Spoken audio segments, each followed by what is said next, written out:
Delikado at maling-mali ang pagsakay ng mga bata sa mga overloaded tricycle na ginagawang school service.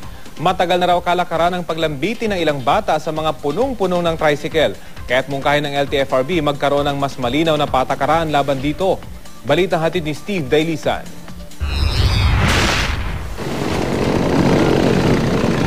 Parang Christmas tree ang tricycle na ito sa Cabugao, Ilocos Sur sa dami ng mga estudyanteng nakasabit.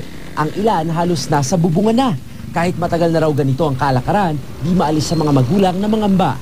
Kahang ko mga kasdi ata, siyempre, dagi ubing na matinag damat, delikado mo kanyada. Bati daw ng pamunuan ng eskwelahan na delikado ito, pero wala naman daw silang kapangyarihang rendahan ng mga tricycle na ginawang school service. Tapintas ta nakita yo dito nga problema tapno ammo dagiti maseknan kada ito nga banag.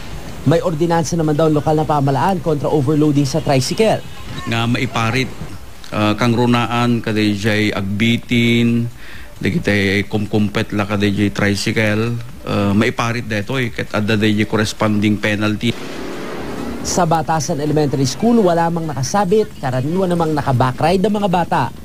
Di gaya ng sa mga regular na school service na may rehas pa yung mga bintana bilang proteksyon ng mga bata, laban nyo sa mga kasabay na dumaraang sasakyan kapag sumakay sila ng tricycle, halimbawa, lalo't dito sila nakaupo sa backride sa likod ng driver, napakadelikado at halos wala raw silang kalaban-laban dahil narayan ng peligro na sila ay makabitaw o di naman kaya mahagip ng mga kasabay na sasakyan. Kaya para daw dun sa mga magulang na hindi maiwasan gawing school service yung mga tricycle, mainam na dito na lamang sa loob paupuin yung mga bata para iwas disgrasya.